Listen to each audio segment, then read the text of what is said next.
Now at 6, it's another first alert weather day. This time we got heavy snow moving across southeast Alaska. And that's not the only part of the state seeing significant weather. We want to get right to Chief Meteorologist Melissa Fry with a look outside today and the new warnings that are in effect. Melissa. Yeah, John and Augusta, it's been a week of kind of wild weather in Alaska. We don't expect anything less in winter, but this has been nonstop and continues tonight. I want to show you the conditions in Juneau. That is where this storm has ended up after starting in Kotzebue and Nome earlier this week and dropping that record-setting snow yesterday and today in Fairbanks. We can see it's piling up and coming down in the capital city.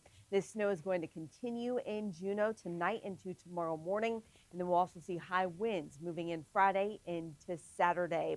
We do still have those first alert impacts across the state. This storm, again, is going to wrap up tomorrow. The high winds continuing for those of you into the Juneau downtown areas out toward Douglas Island. But as you head into South Central, we're also seeing some strong winds here as well. South Central, those high winds are likely for the Anchorage Bowl, gusting to near 45 miles per hour. And we will also see strong winds in places like Kodiak, Kenai, as you head out closer to the valley. Be prepared for that. Here's a look at those winter weather headlines. Again, across the state, you can see winter storm watches already in effect for the northwest corner of the state. That's for the next storm, and then still seeing the impact from the current storm from the interior into southeast. That heavy snow, the main concern in southeast tonight. The wind, the main concern in South Central tonight into tomorrow. Seeing that blowing snow ongoing across the interior. And again, this weekend, already time to prepare for the next storm in western Alaska and for the Arctic coastline, where high winds and heavy snow are likely. Tonight, temperatures not too much of a concern. We will see falling temperatures, though, across the interior. And I'll have a closer look at that extended forecast here in a few minutes. All right, Melissa, thanks so much. And now on Tuesday morning, a Soldotna mother woke up and left the house to take her 16-year-old son to school. It was a normal weekday. About 36 hours later, Sonia Esperanza Arriaga, her 5-year-old son Matias, and her 16-year-old son Christopher were walking across the U.S. border into Tijuana, Mexico, deported from the United States. After a shocking week, Sonia's husband sits down with us to tell his family's story. Next thing you know, they open the door, and I hear her screaming, and there's they're yanking her out of the vehicle. Sonia and her 3 children were taken into custody by ICE and brought to the Anchorage Immigration Office. They said that they were going to be stayed at a hotel. I was like, they're going to be all together? And they said, yes, they're going to be all together. That's when I get a phone call from my wife at like 10:30, 11 o'clock. I'm getting boarded on an airplane. I said, what? He didn't hear from Sonia until the next day, right before our interview. And then I get a phone call from her within less than 2 hours ago. I'm in Mexico. And With all 3 kids? No, that's the thing. Only 2 of the kids are there. The 16-year-old and the 5-year-old are there. The 18-year-old is still here at Cook Inlet pretrial. Bueno. Hola, amor. We called Sonia to find out what happened. ¿Cómo se dice esa chaparra? Chaparral. The chaparral, little walkway into Tijuana, Mexico. Anchorage immigration attorney Lara Nations said the Arriagas were ordered to be deported in January after Sonia missed an immigration court hearing. That was incredibly swift. The federal government usually is slow moving in general. Sonia told us she declared herself, Matias, and Christopher at the border in 2023, seeking relief from domestic violence and gang activity in Mexico. Her older son, Alexis, followed later. Just wanting to build a dream, living the dream. A dream now out of reach for the Arriagas.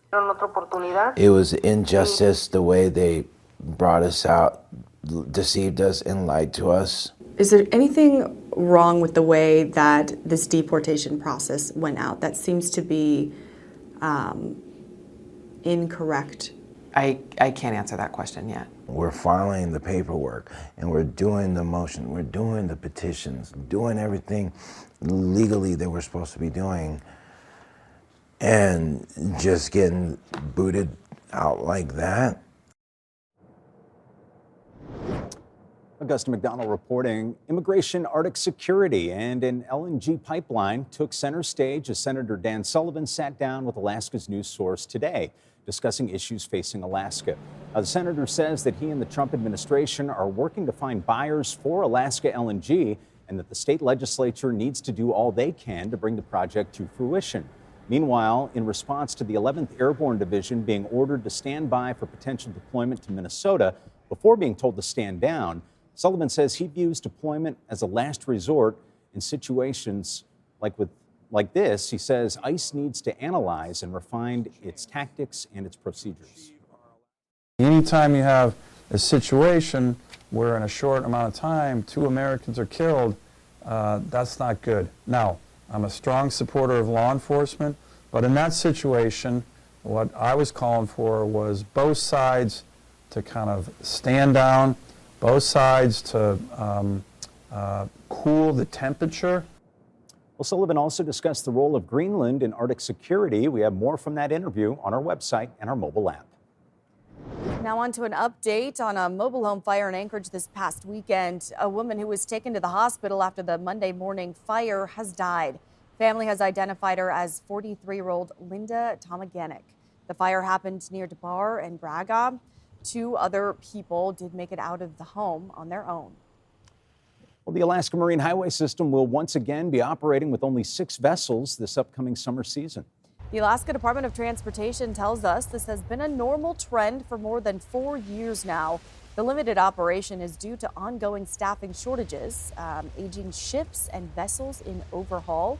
Fewer vessels means some communities have had limited ship's dock over the last few years. The Department of Transportation says it's working on improving services to impacted communities. We're on our way, with having the Kennecott back and upgraded and modernized. That's going to be in service for a long time. Then having the testimony replacement vessel out for bid, that's going to be great, and be able to provide, consistent service into the future. Now, one of the areas we're told is impacted, Yakutat. The community has not had an AMHS ferry dock since 2023. Now, in the past, it would have a ferry visit twice a month. Residents tell us the only way out of Yakutat is by boat or plane. And without an AMHS ferry, people have to rely on other costly resources like the Alaska Marine Line. You went from a $400 ferry ticket to an AML for the same size vehicle is $1,500. So that's huge. A lot of people just can't afford that. Well, Yakutat is set to have an AMHS ferry this April. Holcomb says that she thinks all the spots are already full. Last time she says a ferry was scheduled 2024. Ultimately, it was canceled. And the Iron Dog continues tonight for a delayed wrench day. All right, pun intended. You Okay. ready for this? Weather and other obstacles have thrown wrenches in the race's schedule and the standings. Tyler Lane is at the halfway point in Nome explaining what's going on now and what's next, Tyler. A lot of traffic going on here at the City Garage in Nome, the site of the halfway point of the Iron Dog Snow Machine Race. And these racers, once again, if you're just joining us from the 4 and the 5, getting a chance to give their machines a good once-over and their bodies a bit of a break after the last couple of days of some hard trail. As we show you once again, the photo outside of Elam showing you that ice trail that went away earlier yesterday. You can't really move as much when you have nowhere else to go, and that caused quite the cluster. There we go, where it's coming out. Quite the cluster of racers there early as they were trying to break trail on that inland course, and that has caused a bit of a shift now in the standings. Per the race marshal we spoke with here today, Team 7, the veterans Tyler Ackelstad and Nick Olstad, they are in the lead by course time at the moment. They were one of the several teams in Koyuk at the time, while other pairs remained on the course-breaking trail. Team 14, they were the first out of Koyuk originally yesterday. They've shifted now to 5th place according to course time. And despite the rough go, though, it seems their sleds are in good shape. My sled kind of ran not great when we were breaking trail, but other than that, it's just kind of the normal wear and tear of Iron Dog, so we should have a pretty quick wrench time and get back out there and try to make a big push to the end. Yeah, kind of pretty fortunate. There's a lot of obstacles terrain that we were lucky enough to avoid, but it was just kind of the basic, change belt and adjust, tighten a few things, and kind of the same old.